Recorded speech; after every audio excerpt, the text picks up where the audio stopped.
था pH scale. PH scale क्या था बेटा? सोरेनसन करके एक साइंटिस्ट था जिसने बोला कि भाई एसिड या बेस स्ट्रॉन्ग है वो कैसे पता पड़ेगा कि भैया एसिड स्ट्रॉन्ग है या बेस। तो इसने जो डिफाइन की, इसने कहा पीएच स्केल क्या होता है? Power of hydrogen ion. इसने कहा कि हाइड्रोजन आयन की जो पावर होती है उसी को कहा जाता है पीएच स्केल। पी का मतलब होता है पोटेंस, पोटेंस का मतलब होता है पावर, लैटिन वर्ड है जिसका मतलब होता है power. Power of hydrogen ion को क्या बोलते हैं? PH scale. पीएच स्केल में क्या होता है बेटा? जितनी हाइड्रोजन आयन की कंसंट्रेशन ज्यादा होगी उतना ही एसिड होगा, और जितनी हाइड्रोजन आयन की कंसंट्रेशन कम होगी, इसका मतलब हाइड्रोक्साइड आयन की कंसंट्रेशन ज्यादा होगी, वो क्या होगा? बेस। आपने पढ़ा है एसिड का मतलब H+, बेस का मतलब OH-। OH- यानी हाइड्रोक्साइड। जब हाइड्रोजन आयन की कंसंट्रेशन कम यानी हाइड्रोक्साइड आयन की कंसंट्रेशन क्या होगी बेटा? ज्यादा होगी। ठीक है, ये होता है आपका पीएच स्केल। अब पीएच स्केल की डिफाइन क्या होती है बेटा? तो पीएच स्केल की डिफाइन ये होती है the pH of a solution is inversely proportional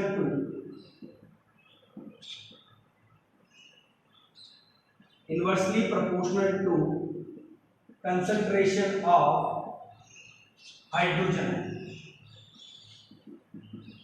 क्या बोलता है ये कि जो पीएच होता है किसी सॉल्यूशन का वो इनवर्सली प्रोपोर्शनल होता है हाइड्रोजन आयन के।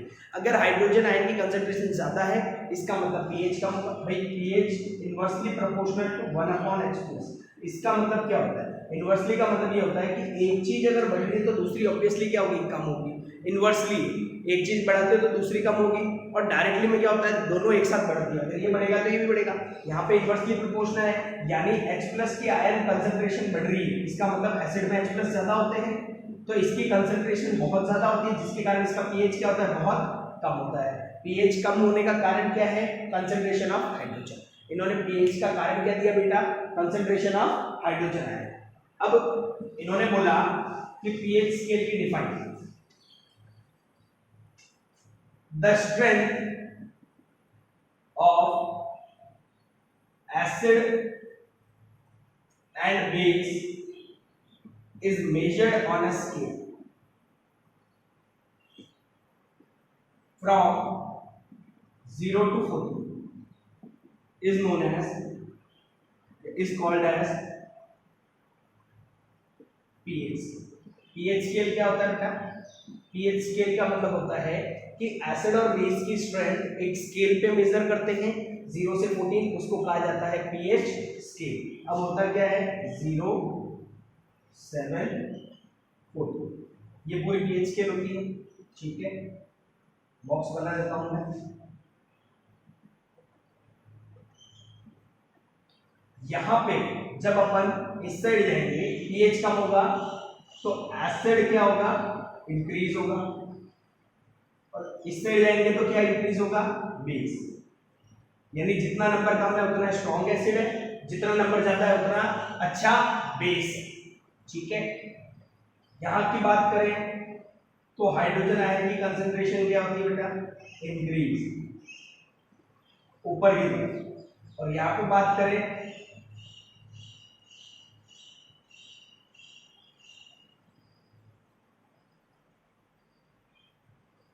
यहां पे क्या होता है? हाइड्रोक्साइड आयन की कंसंट्रेशन क्या होती है? इंक्रीज। क्लियर?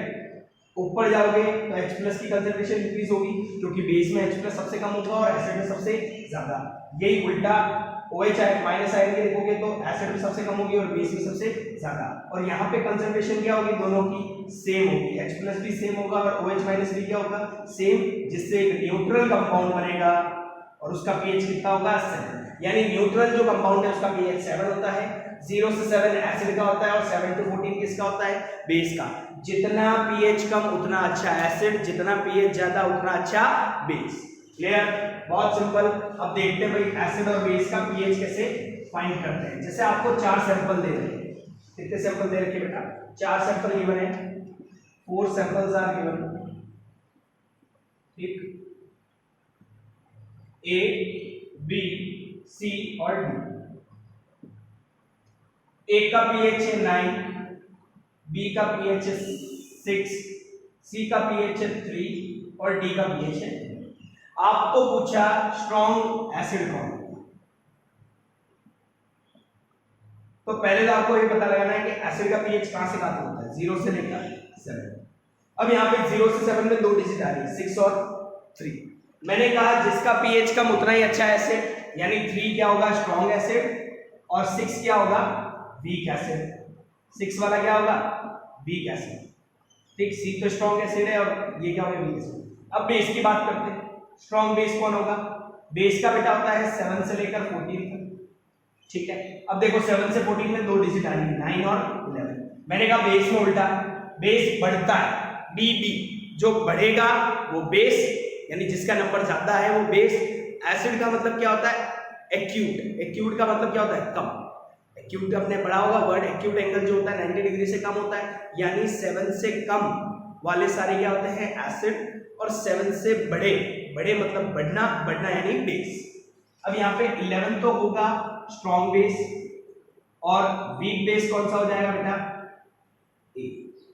यहाँ पे आप ये गलती मत करना कि इसको वीक एसिड बता दो और इसको स्ट्रॉन्ग बेस बता दो, बेटा ये एसिड नहीं है। एसिड का नंबर जो होता है वो 0 से 7 के बीच में होता है। ठीक है, 7 से बढ़कर वो बेस हो जाता है डायरेक्टली, तो एसिड में वो डालना नहीं नंबर, ये ध्यान रखना। ठीक है, तो ये ऐसे निकालना है आपको कौन सा स्ट्रॉन्ग एसिड होगा और कौन सा स्ट्रॉन्ग बेस होगा। क्लियर। नेक्स्ट,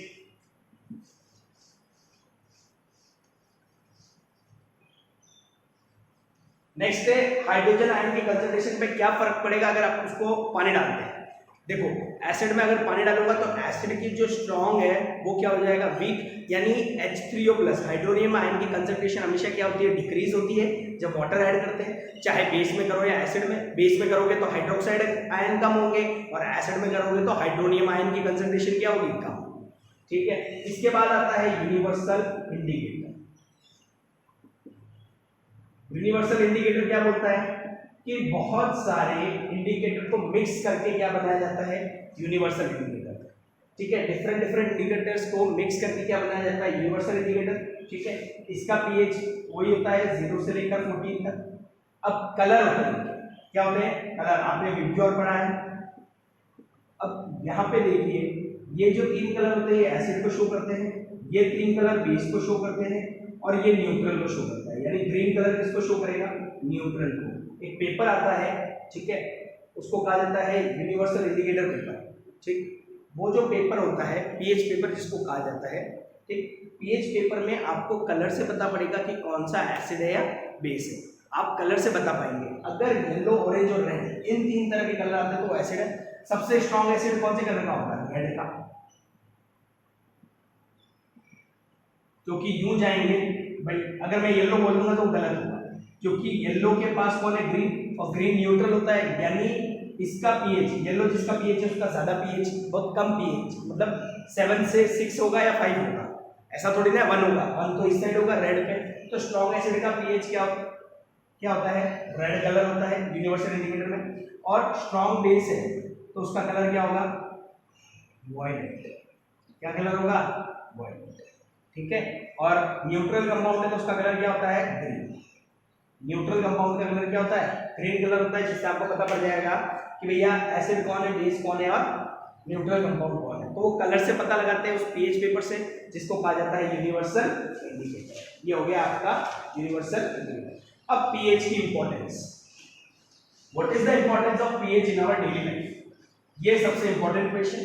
ठीक है, इनकी एप्लीकेशंस आपको आनी चाहिए कि भैया importance of pH in daily life, अपनी डेली लाइफ में पीएच कहाँ इंपॉर्टेंट है। ठीक है, फर्स्ट इंपॉर्टेंस है कि भैया pH in our digestive system, pH in our digestive system. अपने पेट में क्या होता है बेटा, एसिड बनता है। ठीक, अपने पेट में पहले से ही एसिड प्रेजेंट होता है स्टमक में, जिसको HCl कहते हैं। अब अपन जो फूड खाते हैं उसमें भी एसिड होता है, जिसके कारण क्या होता है, अपने स्टमक में एसिड की क्वांटिटी क्या होती है, इंक्रीज, जिसके कारण आपको क्या होती है, एसिडिटी। क्या होती है, एसिडिटी। ठीक, the excess of acid causes indigestion, जब ये एसिड बहुत ज़्यादा क्वांटिटी में आ जाता है अपनी बॉडी में, पहले अपनी बॉडी में एसिड है, स्टमक में एसिड है, फिर आप जो फूड खाते हैं वो भी एसिड होता है, ठीक है, आप जो फूड खाते हैं उसमें शुगर्स होती है, वो शुगर एसिड में कन्वर्ट होती है, ठीक है, तो एक्चुअल स्टमक में और एसिड जा रहा है, ठीक, वो एसिड होने से एक्सेस हो जाता है, यानी ज़्यादा अमाउंट एसिड का अमाउंट क्या होता है, इंक्रीज, जिसके कारण इंडाइजेशन होता है, which means vomiting, loose motions, पेट दर्द होना, ये सब एसिडिटी के बेटा क्या होते हैं, सिम्टम्स होते हैं, ठीक। अब इस एसिडिटी को कम करने का तरीका क्या है, अगर एसिड ज़्यादा बढ़ रहा है तो मेरे को न्यूट्रल करना पड़ेगा, न्यूट्रल करने के लिए क्या लेना पड़ेगा, बेस, क्या लेना पड़ेगा, बेस। अब यहाँ पे दो बेस लिए जाते हैं, एक तो MgOH, आपने सुना हुआ डाइजीन, ठीक है, ये जितनी भी चीजें होती है टैबलेट्स वगैरह जो आती है एसिडिटी की, उनमें सबसे ज्यादा अमाउंट में MgOH होता है, जिसको मिल्क ऑफ मैग्नीशिया भी कहते हैं। क्या कहते हैं, मिल्क ऑफ मैग्नीशिया। इसका कलर क्या होता है, बिल्कुल दूध की तरह होता है। इसकी टैबलेट्स बनती है, वो टैबलेट्स लेने से अपनी एसिड का अमाउंट क्या होता है, कम होता है। दूसरा अपन लेते हैं इनो, इनो में क्या होता है बेटा, बेकिंग सोडा होता है। क्या होता है, बेकिंग सोडा, जिसका फॉर्मूला होता है NaHCO। ये भी अपने एसिड के लेवल को क्या कर देता है, कम। ये बेस है, बेस एसिड में जाएगा तो न्यूट्रल बनाएगा, जिससे अपनी बॉडी में इंडाइजेशन नहीं होगा। क्लियर। तो जब एसिड इंक्रीज होता है तो अपन क्या लेते हैं, बेस। तो ये पीएच की क्या है, एक एप्लीकेशन, ठीक है। नेक्स्ट सेकेंड है बेटा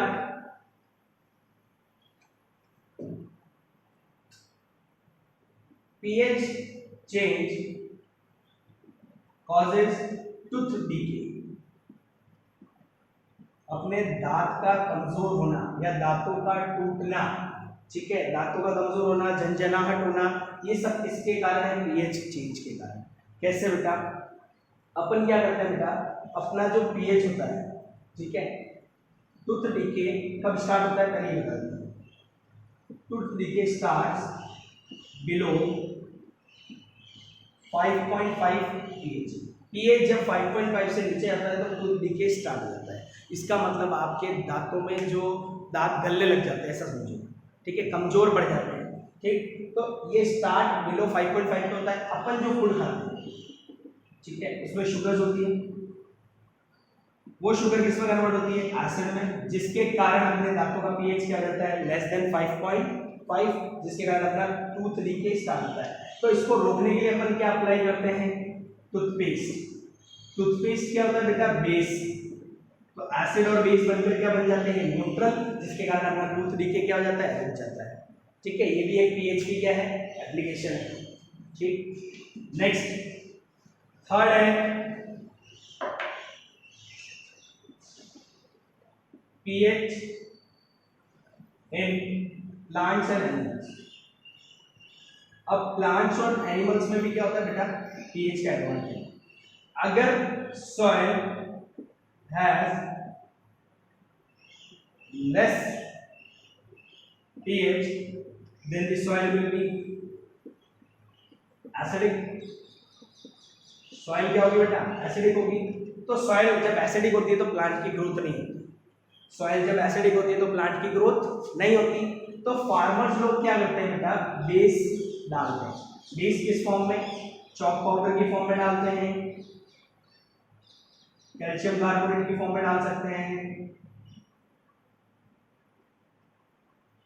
यानी जो मार्बल्स का जो चूरा बचता है उसकी फॉर्म में डाल देते हैं, ठीक है, या स्लेट लाइन CaOH इसकी फॉर्म में भी डाल देते हैं। भाई इसका फॉर्मूला भी CaCO3 होता है, इसका फॉर्मूला भी CaCO3 होता है। ये क्या होता है, सब बेस की तरह एक्ट करते हैं। जब बेस एसिड में जाएगा तो न्यूट्रल कर देगा, जिससे प्लांट की ग्रोथ वापस क्या हो जाएगी, स्टार्ट हो जाएगी, ठीक है। प्लांट की ग्रोथ क्या हो जाएगी, स्टार्ट हो जाएगी। नेक्स्ट अपने कुछ ऐसे एनिमल्स भी होते हैं जो ये काम करते हैं बेटा। एनिमल्स क्या करते हैं बेटा, जैसे कोई दो प्लांट है, एक तो प्लांट भी आता है और एक एनिमल भी आता है, ठीक है। एनिमल में ले लो आप आंट स्टिंग। आंट जो होती है जब वो स्टिंग करती है, और एक आता है नेटल करके प्लांट आता है, ठीक है, वो भी स्टिंग करता है। जब हम उसको टच करते हैं तो अपने वो चुभता है काटा, ठीक है, उसको काटे वाला प्लांट ही होता है नेटल, ठीक। जैसे ही अपन टच करते हैं तो ये दोनों क्या करते हैं बेटा, मेथेनोइक एसिड रिलीज करते हैं। क्या रिलीज करते हैं, मैथेनोइक एसिड, जिसके कारण अपन को हल्की सी क्या होती है, जलन होती है। तो जब ये जलन हो रही है तो आप अगर इस पे बेकिंग सोडा लगा लेते हैं, यानी जो बेस है वो लगा लेते हैं NaHCO3, तो आपको रिलीफ मिलता है। क्यों? क्योंकि वो न्यूट्रल कंपाउंड बन जाता है, जिससे आपको क्या मिलता है, रिलीफ मिलता है। तो ये कुछ एप्लीकेशंस होती है पीएच स्केल की। पीएच स्केल क्या करना सिखाता है, न्यूट्रल करना। अगर बेस है तो उसमें एसिड डालोगे तो वो क्या हो जाएगा, न्यूट्रल हो जाएगा, जिससे आपको रिलीफ मिलेगा, जिससे डाइजेस्टिव सिस्टम में रिलीफ मिलेगा, ठीक है, एसिडिटी नहीं होगी, प्लस प्लांट की ग्रोथ होगी, टूथ डीके नहीं होगा, और आप प्लांट्स और एनिमल्स जो स्टिंग करेंगे उससे भी आपको क्या मिलेगा, रिलीफ मिलेगा, ठीक है। ये होता है खत्म। नेक्स्ट इसके बाद जो लास्ट टॉपिक है अपना वो है सॉल्ट्स। अब बेटा देखो सॉल्ट्स भी बहुत इंपॉर्टेंट है। पहले अपन को पता होना चाहिए सॉल्ट बनती कैसे है। एक तो अपन को पता है कि एसिड और बेस को मिक्स करोगे तो सॉल्ट बनेगी, ठीक। एक और तरीका क्या होता है बेटा, सॉल्ट किससे बनती है, it is formed by replacing hydrogen from acid by a metal. Salt बनाने के दो तरीके होते हैं, या तो एसिड और बेस डाल दो तो सॉल्ट बनेगी, सॉल्ट और वाटर बनता है, ये अपन ने न्यूट्रलाइजेशन रिएक्शन में पढ़ा था, ठीक। एक तरीका ये होता है कि भैया जो एसिड में हाइड्रोजन है उसकी जगह कोई मेटल डाल दोगे तो क्या बन जाएगा, सॉल्ट बन जाएगी, जैसे HCl, ठीक। ये एसिड है, एसिड में हाइड्रोजन है, इस हाइड्रोजन को अगर मैं मेटल से रिप्लेस कर देता हूँ, जैसे मान लो NaCl, तो क्या बन जाएगा NaCl, और NaCl एक तरह की क्या होती है, सॉल्ट होती है, ठीक है। मतलब सॉल्ट बनाने के दो तरीके होते हैं, या तो एसिड बेस को मिक्स करोगे तो सॉल्ट वाटर बनेगा। एक और तरीका क्या होता है कि भैया जो एसिड में हाइड्रोजन है उसका रिप्लेसमेंट अगर किसी मेटल से कर देता हूँ तो भी क्या बनती है, सॉल्ट। जैसे मैंने HCl में जो हाइड्रोजन था उसका रिप्लेसमेंट मेटल से किया तो क्या बन गई, सॉल्ट, जिसका नाम था NaCl। क्या नाम पड़ा, NaCl, ठीक है। नेक्स्ट आता है इसमें, अब सॉल्ट्स बेटा दो तरह की होती है, एसिडिक और बेसिक। दो तरह की सॉल्ट होती है, एसिडिक सॉल्ट, बेसिक सॉल्ट, और एक होती है न्यूट्रल सॉल्ट। बहुत सिंपल टॉपिक है ये।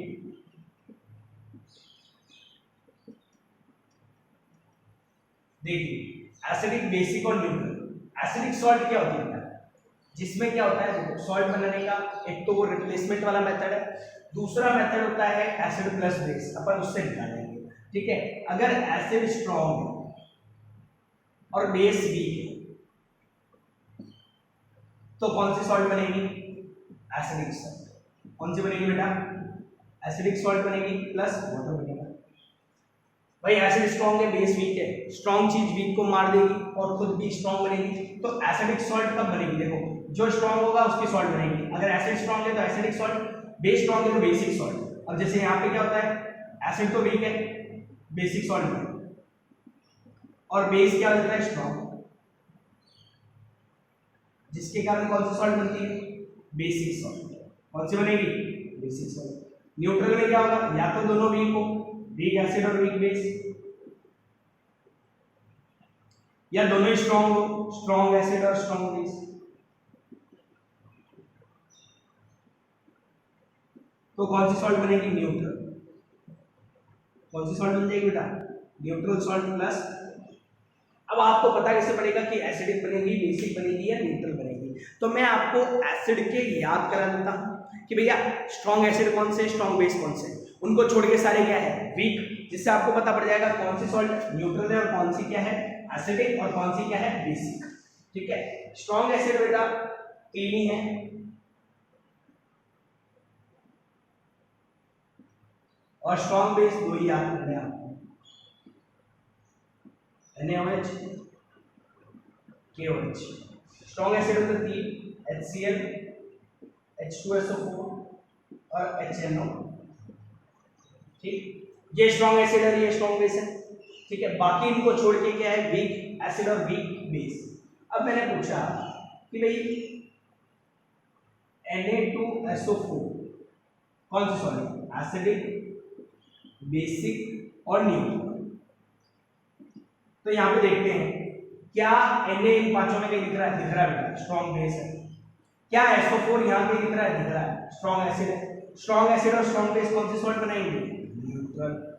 ठीक है, सेकेंड देखते हैं।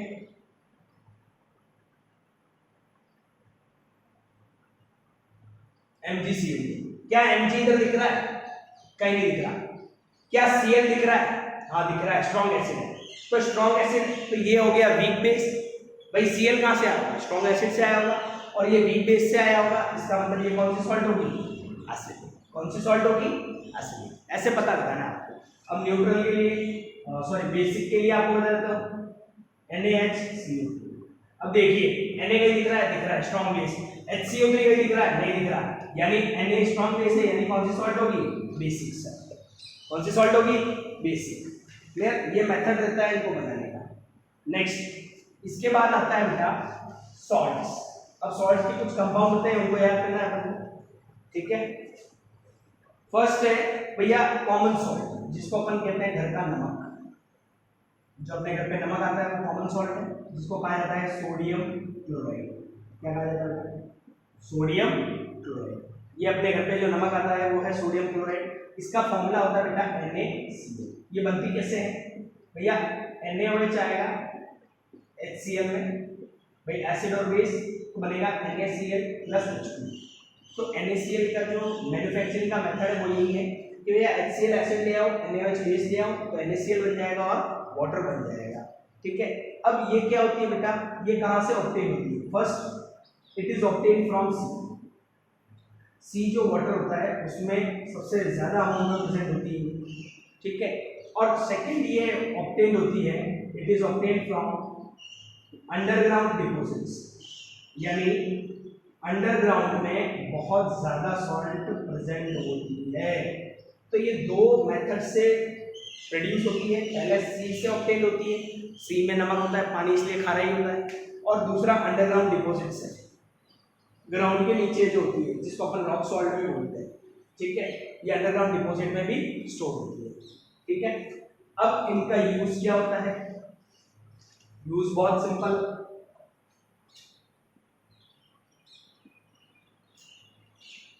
Manufacturing of soap. सोप की मैन्युफैक्चरिंग में काम आती है। ठीक है, used in Holmes for cooking food, घर में खाने पकाने को काम आती है। ठीक है, थर्ड प्रिजर्वेटिव की तरह यूज होती है पिकल्स में।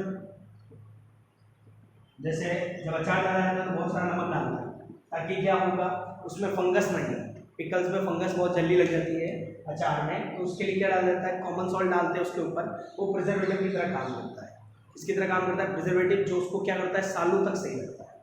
ठीक है, ये हो गया आपका कॉमन सॉल्ट। अब इसके कुछ कंपाउंड होते हैं जिनमें कॉमन सॉल्ट यूज होती है। फर्स्ट अपन स्टार्ट करते हैं अब कास्टिक सोडा। यहां से स्टार्ट करना है।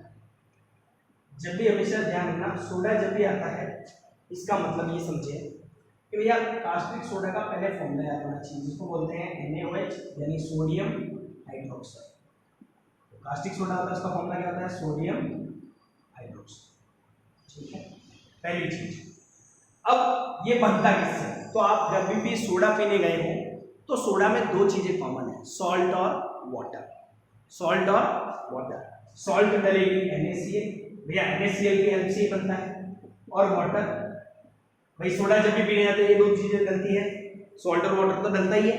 ठीक, इसमें इलेक्ट्रिसिटी पास करते हैं। क्या पास करते हैं? इलेक्ट्रिसिटी। तो बनता है NaOH plus H2 plus Cl। ये तीन चीजें बनती है। इसकी मैन्युफैक्चरिंग की रिएक्शन है कि कास्टिक सोडा बनता कैसे है? कि भैया सोडा आपको पता है सॉल्ट और वाटर होता है, उसमें इलेक्ट्रिसिटी पास कराता है, तो बनता है NaOH H2 और Cl2। क्या बनता है? NaOH H2 और Cl2। क्लियर? इस चीज को कहा जाता है, भाई यहां टू लगा लो बैलेंस करने के लिए। ठीक है, टू लगाते ही बैलेंस हो जाएगी, यहां पर भी टू लगाना पड़ेगा। ठीक है बेटा, ये हो गई आपकी बैलेंस, और यहाँ पर भी टू हो गया। ठीक है, अब इसका यूज क्या है? ठीक है, इस पूरी रिएक्शन को कहा जाता है क्लोर एल्कलाइन प्रोसेस। क्यों कहते हैं? एक तो क्लोरीन मिला और एक एल्कलाइन मिला, ये एल्कलाइन यानी वाटर सोल्यूबल बेस, ये पानी में क्या होता है? सोल्यूबल होता है, इसलिए इसको क्या बोलते हैं? एल्कलाइन बोलते हैं। अपन ने पहले पढ़ा है, ठीक है। तो क्लोर एल्कलाइन प्रोसेस कहा जाता है। और यहाँ पे जो NaCl प्लस H2O है इसको कहा जाता है ब्राइन। क्या कहा जाता है? Brine solution. क्या कहा जाता है? Brine solution. तो ये मेथड रहता है जिससे अपन कास्टिक सोडा को क्या कर सकते हैं? इजीली ऑब्टेन कर सकते हैं। अब ये क्या है बेटा? इलेक्ट्रोलाइज हुआ है, यानी दो रॉड भी आएगी, एनोड और कैथोड। एनोड पे तो बेटा एनोड पॉजिटिव रॉड होती है और कैथोड क्या होती है? नेगेटिव। एनाइन और आपने केटाइन पढ़ा होगा, ठीक है। एनाइन नेगेटिवली चार्ज होते थे, केटाइन पॉजिटिवली चार्ज, तो वो रॉड में उल्टा है। एनोड तो पॉजिटिवली चार्ज और कैथोड नेगेटिवली चार्ज। अगर आप यहाँ पे देखेंगे तो यहाँ पे हाइड्रोजन और क्लोरीन में से नेगेटिवली चार्ज कौन होता है? क्लोरीन। ये पॉजिटिव रॉड है तो इस पे आएगा Cl2, और ये नेगेटिवली रॉड है तो इस पे आएगा H2, ठीक है। एनोड पे आती है क्लोरीन गैस, कैथोड पे आती है हाइड्रोजन गैस, और जो सोडियम हाइड्रोक्साइड होता है वो कैथोड के नीचे होता है। ये NaOH भी यहाँ पे ही होता है कैथोड में। NaOH भी जो होता है वो कहाँ पे रहता है? कैथोड में। क्लियर? इसी को कहा जाता है क्लोर एल्कलाइन प्रोसेस, और ये आपका मेथड होता है। अब इनमें यूज याद करने हैं, तीनों के दो दो यूज। सोडियम हाइड्रोक्साइड के भी यूज याद करने पड़ेंगे और इसके भी यूज याद करने पड़ेंगे, ठीक है। इनके यूज क्या होते हैं? फर्स्ट अपन NaOH के यूज देखते हैं, ठीक है। NaOH का यूज क्या है? First, use to make soap and detergent. Soap और डिटर्जेंट बनाने में काम आता है, ठीक है। फर्स्ट यूज ये होता है कि भैया सोप और डिटर्जेंट में काम आएगा। सेकेंड काम कहाँ आएगा? Manufacturing of paper. पेपर की जो मैन्युफैक्चरिंग होती है वहां पे भी कौन काम आता है? ये काम आता है, ठीक है। ये मैन्युफैक्चरिंग ऑफ पेपर में काम आता है, प्लस सोप और डिटर्जेंट बनाने में काम आता है। H2 का use as rocket fuel. Rocket में जो फ्यूल लगता है वो हाइड्रोजन गैस लगती है, जिससे ज्यादा एनर्जी प्रोड्यूस होती है। Second, use to make HCl। HCl बनाने में भी क्या आता है? काम आता है। Cl2 के दो यूज भाई, used as disinfectant in water. आपने स्विमिंग पूल में देखा होगा क्लोरीन वाटर डाला होता है, जिसकी वजह से अपनी आंखें जलती है और उसमें क्या होता है? बैक्टीरिया वगैरह ग्रो नहीं कर पाते, तो डिसइंफेक्टेंट की तरह यूज होता है। और सेकेंड, ये भी HCl बनाने में काम आता है, यूज टू मेक HCl। तो ये कुछ यूजेस हैं जो आपको याद रखने हैं, NaOH के, H2 के और CH2 के। तो ये हो गया आपका फर्स्ट टॉपिक, जिसका नाम था अपना कास्टिक सोडा। ऐसे 5 है। सेकेंड है बेटा बेकिंग सोडा। सेकेंड क्या है? Baking soda. बहुत सिंपल चीज है, ठीक है। बेकिंग सोडा क्या होता है? मेन चीज है यहाँ पे। बेकिंग सोडा क्या होता है बेटा? बेकिंग सोडा का फॉर्मूला होता है NaHCO3, जिसको कहते हैं सोडियम हाइड्रोजन कार्बोनेट, ठीक है। Sodium hydrogen carbonate. अब ये बनता कैसे? बेकिंग सोडा का बहुत सिंपल तरीका, सोडा है मतलब दो चीजें डालेंगे, NaCl प्लस H2O, ठीक। अब सोडा अपन पीते क्यों है? ताकि क्या हो? अपने अंदर की गैस का निकले बाहर, मतलब गैस बाहर निकलने का मतलब CO2। भाई यहाँ जब भी अपन को प्रोडक्ट में अपन को पता है कि मेरे को NaHCO3 बनाना है, ठीक है। NaHCO3 बनाने के लिए मेरे को क्या लेना पड़ेगा? पहले CO2 लेना पड़ेगा, ठीक है। अब जब भी यहाँ कार्बोनेट चाहिए तो अपन को कार्बन डाइऑक्साइड। जैसे मैं गैस बाहर निकालूंगा तो लोग बागों को क्या आएगी? बदबू, वो होती है अमोनिया। फटाफट करोगे ना भाई, सोडा पियोगे, गैस निकलेगी और फटाफट होगा, जिसके कारण स्मेल आएगी, वो अमोनिया की स्मेल होती है। तो यहाँ पे दो कंपाउंड बनते हैं, एक बनता है NaHCO3 प्लस NH4Cl। ये जो NaHCO3 है ये है आपका बेकिंग सोडा। तो बेकिंग सोडा सिंपल तरीके से बनाना है, सोडा है तो सॉल्ट और वाटर डलेगा, प्लस यहाँ कार्बोनेट है तो कार्बन डाइऑक्साइड डलेगी, और कार्बन डाइऑक्साइड जैसे रिलीज होगी बदबू आएगी, जिसके कारण NaHCO3 और जो बचे वो सब लिखना है NH4Cl। ये बनता है, इसको बोलते हैं अमोनियम क्लोराइड, और ये है आपका बेकिंग सोडा, जिसको सोडियम हाइड्रोजन कार्बोनेट भी कहा जाता है। ठीक है। अब ये यूज कहां होता है? To remove acidity of the stomach, अपनी स्टमक की एसिडिटी को खत्म करता है। Second, used as soda acid fire extinguisher.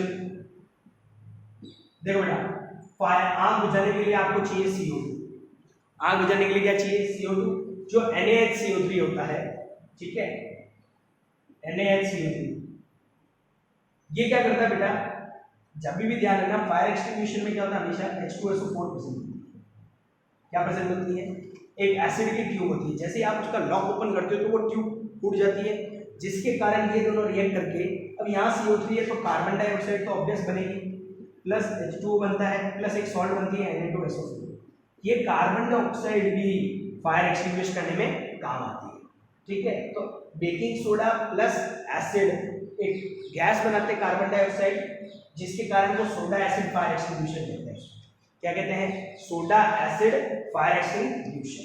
Third, used to make baking powder. आपने देखा होगा केक वगैरह फ्लफी और स्पॉन्जी क्यों बनते हैं? Due to baking powder. Baking powder डलता है जिसके कारण केक्स क्या बनते हैं? फ्लफी और स्पॉन्जी, ठीक है, वो भी कार्बन डाइऑक्साइड के कारण है। अब हमेशा ध्यान रखना, केक सॉफ्ट कब तक रहेगा? जब उसमें वाटर है और कार्बन डाइऑक्साइड। कार्बन डाइऑक्साइड क्या वजह से ट्रैप हो जाती है, जिसके कारण वो क्या हो जाता है? फूल जाता है, ठीक है। कार्बन डाइऑक्साइड ट्रैप होती है इसलिए फ्लफी बन जाता है। वो जो उसकी शेप होती है वो थोड़ी सी क्या हो जाती है? बड़ी, स्पंज की तरह, ठीक है। तो पकोड़ा को क्रिस्पी करने का काम, ठीक है, इडली में ये सब बेकिंग सोडा यूज होता है। इन द फॉर्म ऑफ इनो भी डालते हैं लोग बाग, और ऐसे एग्जाम में मतलब सॉरी मार्केट में मिलता भी, अवेलेबल भी है बेकिंग सोडा। तो उसको डालने से क्या होता है? केक फ्लफी और स्पॉन्जी बनता है और हल्का सा फूल भी जाता है। अब ध्यान रखना, केक को जब बाहर रखा जाता है, बाहर रखने से उसके अंदर जो वाटर का अमाउंट है वो सारा गायब हो जाएगा और केक क्या हो जाता है बेटा? टाइट हो जाता है। टाइट क्यों हो जाता है? सूख क्यों जाता है? क्योंकि उसमें वाटर जो है वो सारा उड़ गया। अब वाटर कब तक रहेगा? जब उसको मॉइस्चर में रखोगे, यानी फ्रिज में रखोगे। मॉइस्चर में रहेगा तो उसका वाटर नहीं उड़ेगा, यानी वो हार्ड नहीं होगा। क्लियर? तो एक तो बेकिंग पाउडर बनाने में यूज आता है, एसिडिटी को रिमूव करने में यूज आता है, और सोडा एसिड फायर एक्सटिंग्विशर में भी यूज होता है, ठीक है। ये हो गई इसकी। नेक्स्ट, इसके बाद आता है वॉशिंग सोडा। इसके बाद कौन आता है? Washing soda. वो भी सिंपल,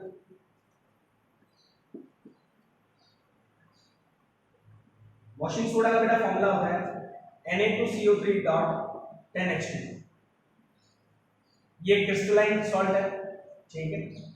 फॉर्मूला कैसे निकालेंगे बेटा? देखो, sodium carbonate deca hydrate. Deka का मतलब होता है 10, हाइड्रेटेड का मतलब, ठीक है। इसका फॉर्मूला होता है sodium carbonate Deka hydrated. Hydrated यानी वाटर की फॉर्म में ये क्रिस्टल्स हैं, ये क्रिस्टल की फॉर्म में होता है वॉशिंग सोडा। आपने देखा हो आपके घर पे डिटर्जेंट्स वगैरह आते हैं, उन सब में क्या होता है? वॉशिंग सोडा होता है, जो आपके यूज आता है। अब वॉशिंग सोडा किससे बनता है? कुछ नहीं है बेटा, पहले आपको NaHCO3 बनाना पड़ेगा, ठीक है। बेकिंग सोडा को अगर मैं हीट करता हूँ, बेकिंग सोडा व्हेन हीटेड, ठीक है, बेकिंग सोडा को हीट किया जाता है तो क्या बनता है? Na2CO3, CO2 plus H2। Baking soda को जब भी हीट करते हैं तो Na2CO3 बनता है, CO2 बनता है, H2। ये Na2CO3 इसको कहा जाता है सोडा ऐश। इसमें जब मैं 10H2 डालता हूं तो ये बन जाता है Na2CO3.10H2। आपको अगर ये रिएक्शन भी याद रहती है तो बहुत बढ़िया बात है। फॉर्मूला याद है तो केवल Na2CO3 में 10H2 डाल दो, ये बन जाएगा। और ये अगर याद रहेगी तो फुल मार्क्स मिलेंगे, ये मार्क्स काटेगा। अगर ये दो रिएक्शन है, तीन है एक्चुअली। पहले बेकिंग सोडा बनाना पड़ेगा, फिर बेकिंग सोडा को हीट करना पड़ेगा, और उसके बाद H2 डालना पड़ेगा। बेकिंग सोडा को हीट करते हैं तो सोडा ऐश बनता है। ये सोडा ऐश में जब H2 डालते हैं तो क्या बनता है? वॉशिंग सोडा बनता है। क्या बनता है? वॉशिंग सोडा, ठीक है। इसको बोलते हैं washing soda, sodium carbonate deca hydrate. अब इसके यूज क्या है? देखो बेटा, यूज है फर्स्ट, यूज टू मेक या use to remove permanent hardness of water. अगर आप खारे पानी में कपड़े धोते हैं साबुन से,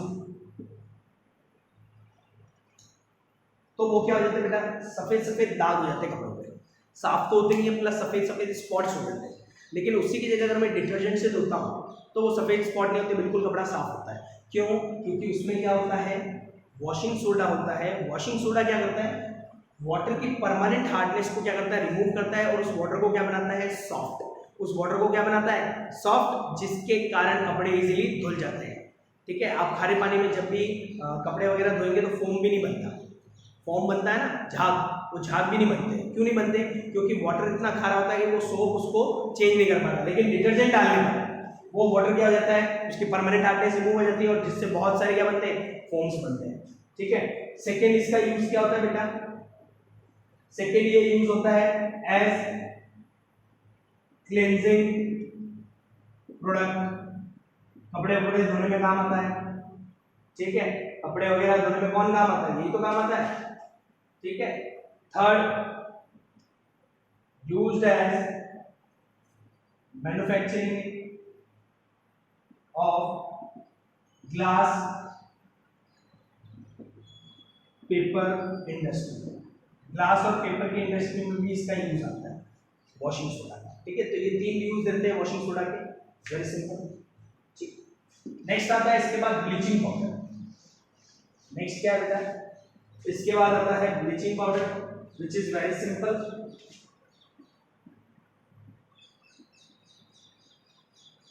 ब्लीचिंग पाउडर बहुत ज्यादा सिंपल है बेटा, कुछ नहीं है, बहुत सिंपल। ब्लीचिंग पाउडर का फॉर्मूला होता है CaOCl2। देखो ये इनका निकनेम है और इनका असली नाम कुछ और होता है। जैसे आपका घर पे नाम होता है ना, सोनू, मोनू, चिंकी, पिंटू, ठीक, और आपका घर बाहर का नाम अलग होता है, रुद्र प्रताप सिंह, चुंडावत, इतने बड़े बड़े नाम होते हैं, लेकिन आपको निकनेम से बुलाया जाता है। वैसे ही इनके निकनेम होते हैं, ये जो मैं लिख रहा हूँ ये कॉमन नेम्स होते हैं। ये क्या होते हैं, कॉमन नेम्स। ये होता है बेटा कैल्शियम ऑक्सीक्लोराइड, इसको क्या कहा जाता है, कैल्शियम ऑक्सीक्लोराइड। अब इसको बनाने का तरीका सिंपल, इसमें लिख रहा है फॉर्मूला। एक तो भैया Cl2 है, और CaO की जगह अगला वाला कंपाउंड, Ca होता है क्विक लाइन, इसके अगला वाला कंपाउंड होता है ड्राई स्लेक लाइन, CaOH का होल ट्वाइस। ये ड्राई स्लेक लाइन होता है। ड्राई स्लेक लाइन में जब क्लोरीन गैस पास कराते हैं तो CaOCl2 बनता है प्लस H2O बनता है, CaOCl2 plus H2। Clear? Dry slake lime, ये जो स्लेक लाइन है ये ड्राई है, इसको लाइम वाटर भी बोलते हैं। लाइम वाटर इसलिए नहीं बोल सकते क्योंकि लाइम वाटर ड्राई नहीं होता। ये ड्राई स्लेक लाइन है जिसमें क्लोरीन गैस पास कराता हूं तो CaOCl2 बनता है प्लस H2O बनता है। क्लियर? ये होता है आपका ब्लीचिंग पाउडर। Clear students? ये आपका ब्लीचिंग पाउडर होता है। एक रिएक्शन आती है कि भैया CaOCl2 को अगर मैंने H2SO4 में डाला तो क्या बनेगा। ये रिएक्शन कॉमन है, पूछी गई है बहुत बार। तो सिंपल है बेटा, Ca को SO4 से रिएक्ट कराओ, Cl2 बाहर निकाल दो और बचा हुआ H2। हमेशा ध्यान रखना, CaOCl2 को अगर सल्फ्यूरिक एसिड से रिएक्ट करूंगा तो वो तो CaSO4 के साथ चला जाएगा, H2O के साथ चला जाएगा और Cl2 अलग हो जाएगा। ठीक है, अब इसके यूजेस बहुत सिंपल है। एक तो ब्लीचिंग करने में काम आता है, टेक्सटाइल और लिनन इंडस्ट्री में। ठीक है, used as bleaching agent, colour neutral, linen and cotton या टेक्सटाइल एजेंसी। लिनन और टेक्सटाइल में ब्लीचिंग एजेंट की तरह यूज होता है। Next, used as oxidising agent, क्योंकि ऑक्सीजन है, दिख रहा होगा आपको, ऑक्सीडाइजिंग एजेंट की तरह भी यूज होता है। ठीक, disinfectant in water because Cl2 is also present. अभी Cl2 का यूज पढ़ा था फर्स्ट, डिसइंफेक्टेंट की तरह यूज होता है। तो ये तीन यूजेस रहते हैं जो आपको याद होने चाहिए।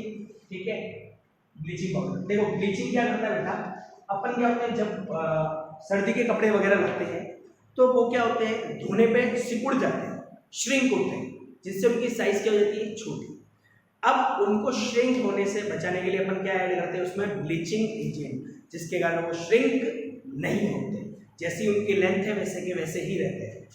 ठीक है, इसके बाद लास्ट है प्लास्टर ऑफ पेरिस। जो आपके जब चोट लगती है तब प्लास्टर क्या रहता है, CaSO4 डॉट हाफ H2, इसको कहते हैं बेटा कैल्शियम सल्फेट हेमीहाइड्रेट। हेमिस्फीयर आधा होता है, आधा स्फीयर, तो ये आधा H2 है तो इसको हेमीहाइड्रेट बोलते हैं। क्या बोलते हैं? हेमीहाइड्रेट। अब ये बनता है कैसे? ये जिप्सम को हीट करने पर बनता है। जिप्सम को अगर मैं 373 केल्विन पे हीट कर रहा हूँ, यानी 100 डिग्री सेल्सियस, 373 केल्विन का मतलब 100 डिग्री सेल्सियस पे, तो पीओपी बनता है और 1.5 H2O बनता है। अब देखो जिप्सम का फॉर्मूला क्या होता है? CaSO4.2H2, 373 केल्विन पे हीट किया तो बनेगा CaSO4.12H2O प्लस 1.5 H2O। सबसे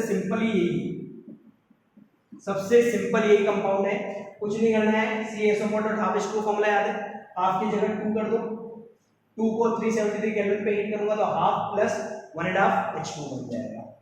बहुत सिंपल तरीका है, ठीक है। अब प्लास्टर ऑफ पेरिस का यूज क्या होता है? देखो बेटा, प्लास्टर ऑफ पेरिस का सबसे अच्छा यूज है बेटा ये रिवर्सिबल भी। अगर इन दोनों में वाटर ऐड कर दूंगा तो वापस क्या बन जाएगा? जिप्सम बन जाएगा, ठीक है। आपने देखा होगा कि भैया जिप्सम जो होता है ना वो हार्ड होता है, प्लास्टर ऑफ पेरिस हार्ड नहीं होता। जिप्सम क्या होता है? हार्ड। जब आपके प्लास्टर किया जाता है तो एक पाउडर आता है, वो है बेटा प्लास्टर ऑफ पेरिस। वो क्या है? प्लास्टर ऑफ पेरिस, ठीक। उस पाउडर में क्या करते हैं बेटा? पानी के साथ उसको क्या करते हैं? पट्टी पे लगाया जाता है, जिससे वो प्लास्टर बनता है। तो ये हार्ड होता है और ये क्या होता है? सॉफ्ट होता है। तो इसको देखो रिवर्सिबल भी है भाई, इन दोनों को ऐड करूंगा तो वापस क्या बन जाएगा? जिप्सम बन जाएगा, जिससे का आपका प्लास्टर होता है। इसके यूज क्या होते हैं बेटा? Use to repair fracture bones, fracture bones को रिपेयर करने में काम होता है। Use to decorate ceilings and walls, आपने देखा होगा आपके घर के ऊपर जो सीलिंग्स वगैरह होती है उनमें डेकोरेट करने के लिए अपन क्या यूज करते हैं? प्लास्टर ऑफ पेरिस, मतलब प्लास्टर ऑफ पेरिस से डिजाइन बनाते हैं सीलिंग एंड वॉल। सीलिंग का मतलब छत, ठीक है, कमरे की छत को कहा जाता है ceiling. Next, used in manufacturing of toys, toy वगैरह भी बनते हैं तो वो किसके बनते हैं? पीओपी। बहुत सारे टॉयज बनते हैं पीओपी के, ठीक है। तो ये 3 यूजेस होते हैं, फ्रैक्चर बोन्स को रिपेयर करने में, सीलिंग और वॉल को डेकोरेट करने में, और टॉयज की मैन्युफैक्चरिंग करने में। अब एक क्वेश्चन आता है, पीओपी को मॉइस्चर प्रूफ कंटेनर में रखा जाता है, क्यों? क्योंकि अगर मॉइस्चर प्रूफ कंटेनर में रखेंगे इसको तो ये वाटर से रिएक्ट करेगा। मॉइस्चर मतलब वाटर, ये वाटर से रिएक्ट करके क्या बन जाएगा? हार्ड सब्सटेंस, जिसको अपन क्या कहते हैं? जिप्सम। जिसको अपन क्या कहते हैं? जिप्सम। इसलिए इसको मॉइस्चर प्रूफ कंटेनर में रखा जाता है, जहां पानी बिल्कुल भी नहीं। मॉइस्चर प्रूफ कंटेनर रखने का कारण क्या है? क्योंकि ये वाटर से रिएक्ट करके वापस क्या बना लेगा? जिप्सम, और बहुत ज्यादा क्या हो जाएगा? हार्ड। इसलिए इसको किस में रखते हैं? मॉइस्चर प्रूफ कंटेनर में, ठीक है। And the last one is water of crystallization. Last topic है आपका बेटा वाटर ऑफ क्रिस्टलाइजेशन।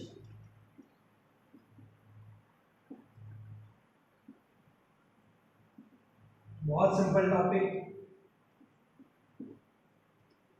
ये क्या बोलता है बेटा? ठीक है, ये बोलता है कि the salts which contain water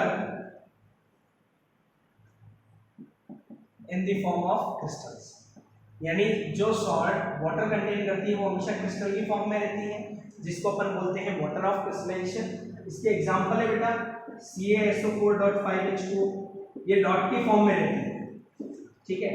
FeSO4.7H2, Na2CO3.10H2, ये सारे क्रिस्टल फॉर्म में बनेगा। ये कैल्शियम सल्फेट का फॉर्मूला है, ये फेरस सल्फेट का, और ये वॉशिंग सोडा का, ये सारे क्रिस्टल फॉर्म में होते हैं। अब ये क्या बोलता है बेटा? इससे इनको क्या मिलती है? डेफिनेट शेप और कलर मिलता है, ठीक है। ये क्रिस्टल की फॉर्म में रहते हैं तभी इनको क्या मिलता है? शेप और कलर। बिना क्रिस्टल की फॉर्म में इनको ना तो शेप मिलता है ना कलर मिलता है। कैसे? एक्सपेरिमेंट से करके बताया कि भैया CaSO4.5H2 का कलर बेटा होता है ब्लू, ठीक। इसको मैंने हीट किया तो ये बना CaSO4+5H2, जिसके कारण इसका कलर चेंज हो गया, इसका कलर हो गया व्हाइट। जैसे मैंने इसको हीट किया, ठीक है, तो इसका कलर व्हाइट हो गया, क्योंकि ये वाटर क्या हो गया? इवेपोरेट। अगर मैं वापस वाटर ऐड कर दूं CaSO4 में, वापस वाटर ऐड कर दूं तो ये वापस कौन से कलर का हो जाएगा? ब्लू कलर का, जो ये है कैल्शियम सल्फेट.5H2। तो वाटर ऑफ क्रिस्टलाइजेशन यही कहता है कि भैया अगर आपने किसी में से वाटर को रिमूव कर दिया तो उसका कलर चेंज होगा और शेप भी चेंज होगी, और वापस वाटर ऐड कर दोगे तो सेम हो जाएगा।